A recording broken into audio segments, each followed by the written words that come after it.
Happy New Year to all of you out there. Is it just me, or are we ready for a fresh start in 2025? I know I am. This video is going to be an accumulation of different days after the new year that I took care of different tasks within the home. Quick little tidying up here of sheets and blankets, some of which are from Christmas, some of which are from the fall season.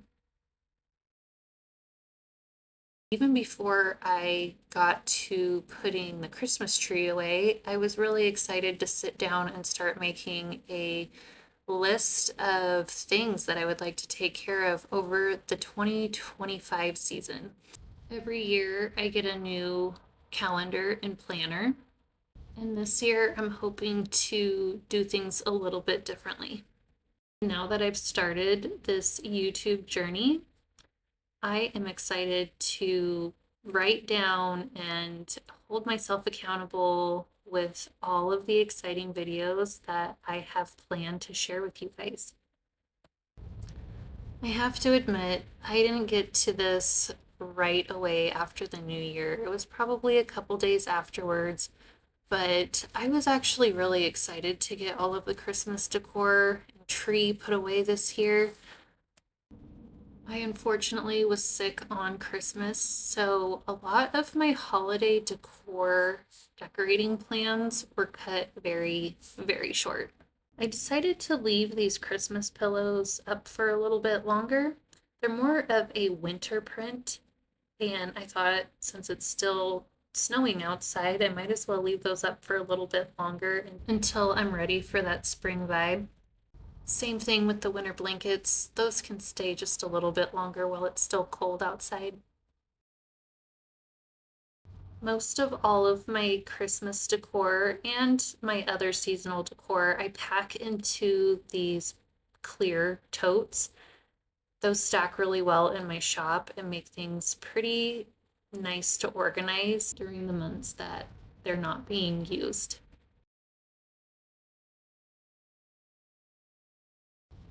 We've had this puzzle for a couple of years.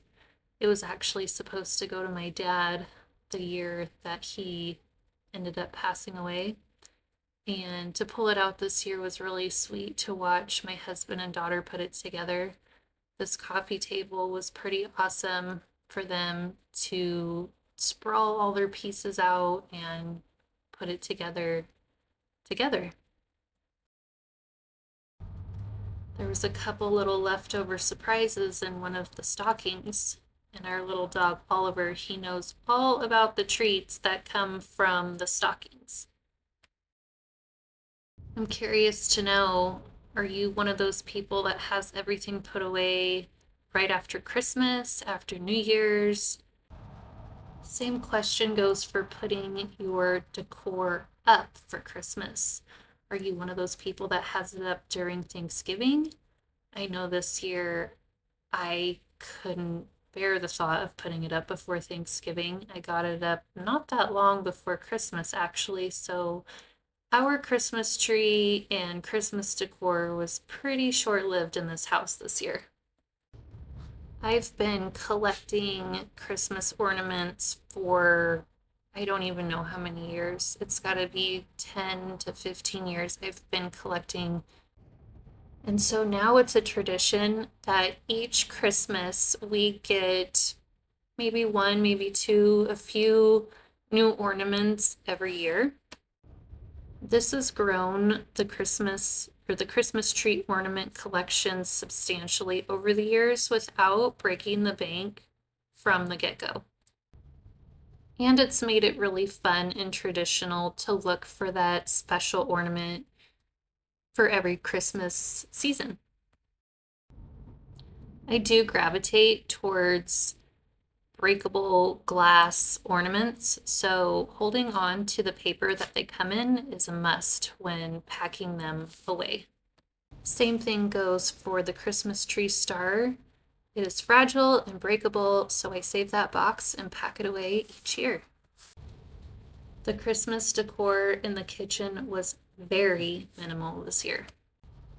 I love decorating this big beam. I usually get the really long real garland from Costco.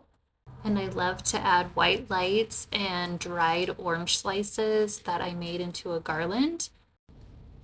But this year was really simple and it was actually quite sweet and really nice to put away at the end of the Christmas and New Year's holidays.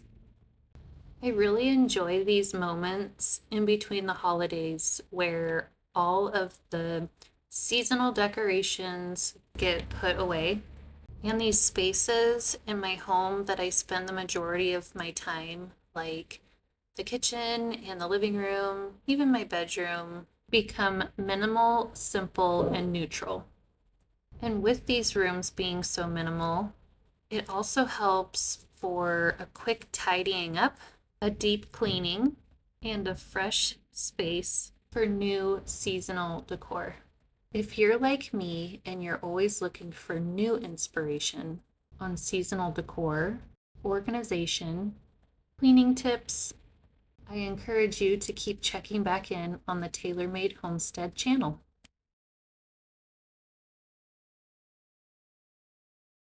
Before we get to the rest of this New Year's organizing, cleaning, tidying, cleansing, and smudging video, I just had to pop this in here. How can puppies and kitties playing be so darn cute? And luckily they are so cute because they're so busy, destructive, and into everything that they shouldn't be. But yeah, I could sit here and watch this all day. All right, time to get back to it. Finally taking this Christmas tree down. I grew up where we would always go and cut down our own fresh live Christmas tree. Never did I think I would be into the faux trees. I love the smell, the freshness, the fresh cut pine smell, how that lingers and wafts throughout the house. No candle can recreate that smell. But in these last few years, I have really learned to appreciate the faux Christmas tree, especially this year when I got a late start on Christmas decorating and I didn't feel well. You easily just pop it together and the lights automatically turn on. What team are you on? Faux Christmas tree or real? I know I love both, but because I love a good tradition, I would say the real deal is my overall favorite. Even with the mess of losing pine needles all over the floor and the tree being super dry before it comes out of the house, nothing brings back all of the childhood Christmas memories and all the Christmas feels like a real Christmas tree. Okay, somebody help me out here. Why are cleaning videos so satisfying to watch? For me, I think it is that feeling you get when you get a really good deep clean in a room, or you've been wanting to organize something and you put it off and you finally did it. It just feels really good once you've accomplished that task or goal that you were needing to take care of. And seeing other people cleaning their homes makes me want to get up and clean my own. I'm pretty sure that's called the power of suggestion. I am a huge fan of a 50% water, 50% vinegar all purpose cleaner. But I found out the hard way that it will actually rust your cast iron, and it did put rusty spots on our fireplace. Time to switch gears. I'm going to talk to you guys about smudging yourself and your home with sage. Okay, this is my sage stick. I know it looks like a big fat something else, but it's not. It's a big fat rolled up piece of, I should say, multiple stems of sage. You want to get it lit. You don't want it to catch on fire. You just want the stems to kind of get smoldering, I guess. If it does catch on fire, then you blow it out and you just want the ends to be smoking. And the practice here is that I'm gonna go around into each corner of every room, and then I like to kind of smudge. That's That's what we're doing here. We're smudging, we're cleansing the room of just old, stagnant energy. I'm really excited to do this for 2025, to just start that new fresh cleanse, that new fresh energy. So I hold this abalone shell with me. It does put off ash. Be careful when you're blowing it. You will get ash blown all over the place. But when you blow on it, also kind of, you know, it like kind of just keeps it alive. My intention in the house is to just clear out 2024 energy so that we have a fresh start in 2025. Some people think it's not okay. I personally have had a lot more positive experience to clear out energy than I've had anything negative come from it. And I do believe it's all within the intentions that you hold inside of you. And my intentions have always just been so clean and pure. There's nothing negative that's going to be attached to it because I just don't give that the attention or intention either. My stepmom introduced me to this.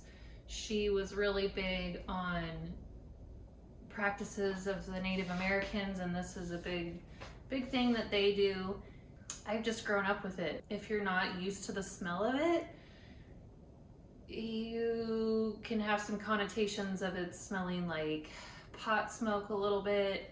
I'm so used to it. I like the smell of it because I've been smelling, you know, I've smelt it in our homes since I was, I don't know, 10, 12 years old. There's a lot of different reasons why you can light the sage. For one, is cleansing out other people's energy. If there's an argument, if there is stagnant old energy, even when there's been a death.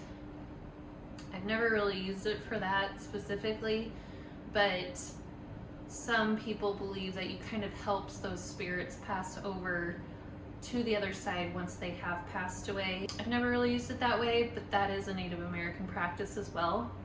I'm trying to keep it going. What I've always used it for is I can just tell when a space needs a refresh, a rebalancing of energy. You can also smudge yourself. I do that when it's not feeling good, if I'm kind of in a funk, if something's triggered me and got me really angry, if I'm stewing on something, if I want to clear kind of that icky energy that sometimes you just hold inside and it just kind of, you know, like hamster wheels inside of you and you just want to get rid of the funk. When I sage myself, I always just naturally gravitate to like my heart chakra area.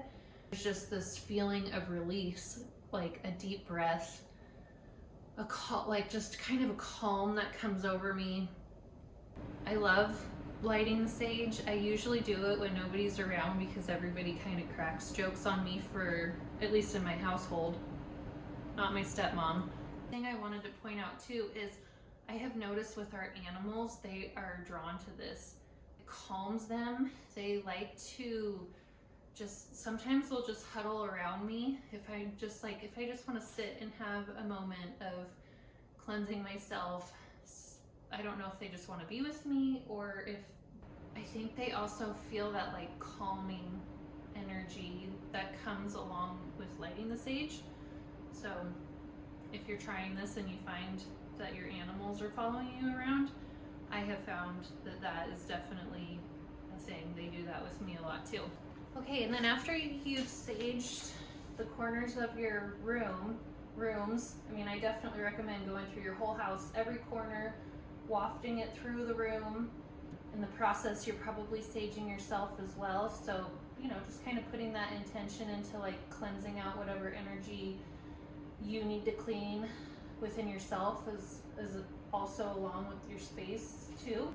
And then after you do that, you go around and you open up the windows. Not only does it clear the smell out of your house, it won't stick for a long time. Like the smell will not stick for days and days and days. And it doesn't stick to your clothes like Well, this just being this close to me, it will. So I'll wash these clothes. I'm getting ready to get into the shower, so I wanted to do all this before I get into the shower. Otherwise, it will make my clothes a little bit stinky.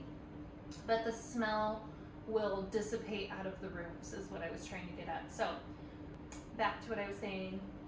So after you have saged, smudged all the corners of the house and in between the room, then you open up the windows, and it will not only help dissipate the smell of the sage in your house, but that's also symbolic of letting that energy go that you are cleansing out with the smudging. So it's gonna be cold in here for a minute. It did snow last night, but it's just for a couple of minutes. I just thought of another thing with smudging. My daughter and I, she loves going to the thrift stores and getting clothes, and she finds all kinds of really great things at the thrift store. I do love going to the antique shops, and it's really great to also smudge whatever items you find. I just find that with pre-used items, sometimes there can be previous owners' energies attached to those items. And I know that sounds pretty like woo-woo, but if you're sensitive to those types of things, you can definitely feel it. So I always recommend to sage and clear the energies of any items that you bring into your home that have been previously used. And really, you can do it with new items as well. But I find that with used items, I highly recommend it. I know that's not going to resonate with everybody, but for me in particular, being really sensitive to energy, I can feel a difference. I can already feel a difference. Not only is my house cold right now because there's a cross breeze coming through it, it snowed last night, just the act of lighting the sage, knowing that symbolically we are letting energies of last year and maybe even previous years be in the past, just feels really good to start fresh in this new year, and I'm really excited about it. There's a few more things that I wanted to share with goals. Well, I don't even want to say goals, because I feel like that just sets yourself up for disappointment if you don't reach it. But my inspirations, I should say, for 2025, I am goal driven. I like to put my list together. I'm bad about putting too much on my list at once, and then if I don't accomplish everything on the list, then I feel like I failed the whole day. So that is an inspiration for me for this year. I need a space to where I can write all my things down, and then I can really sub list, make them into smaller, more doable items, or doable tasks, and then feel like I've got some wins under my belt for the day. And then that over time adds up into a week, and then a month, and then eventually the year, to where I feel like I've accomplished a lot more. And that's also another energy that I feel coming into 2025. We're going to start checking some things off the list that we have mentally accumulated over the entire 2024 year, and when we didn't get to them, it just kind of again felt stagnant, left over, but it's still there bothering us that it hasn't been done. So to summarize that, I'm going back into my journal, not my journal, I do have a journal too, I highly recommend that as well, planner.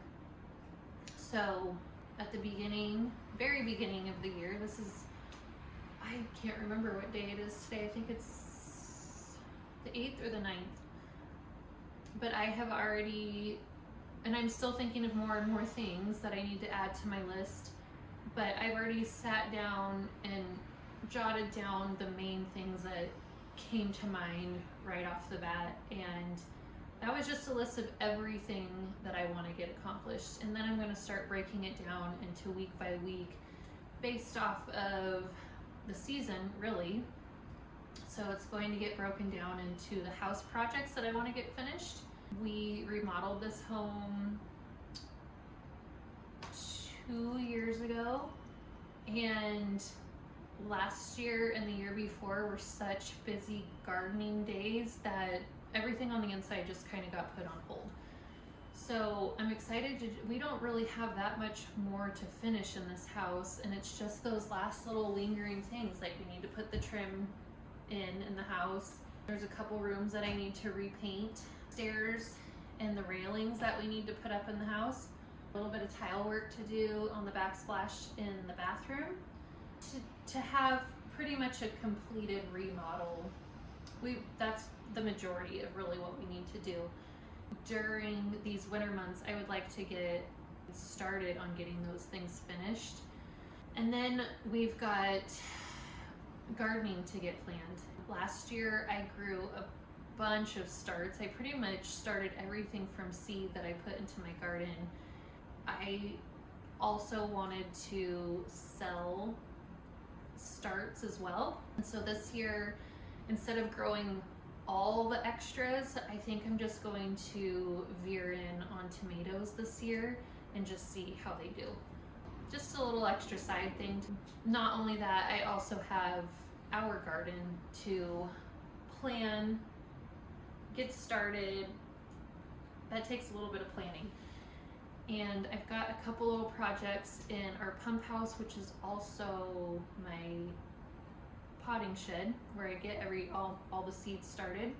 So I've got a couple projects that I would like to get completed inside before we are moving all of our attention outside. And I know how busy things get in the summer, that I would like to have some of these projects taken care of on the inside. It's interesting, I think because of the cross breeze in the house right now with all the windows open, it's keeping the sage going. It's funny because normally I have to sit there and blow on it, and right now it's just not that breezy in my house, but there's definitely enough breeze to keep it smoking still. Now I'm gonna go back through, close all the windows. I left all the windows open for as long as I've been talking to you, probably 10-ish minutes. And I'm really excited for 2025. I've got some really fun things planned, and I hope it encourages you to come back and watch. You stay down. No, you stay down, little buddy. Yes, you stinker. You stay down. Nuh-uh. No. You come here. This little rascal doesn't listen for anything. Oh, I'm really excited. This is going to be a good year, and I hope to all of you out there that listen to this video, I really send so many good, positive energies and prayers and blessings your way, that 2025 is a really special, happy, pivotal, lucrative, healthy, I just hope all the things that they come your way, that 2025 is a really special year to remember. I will see you on the next one. Say bye, little buddy.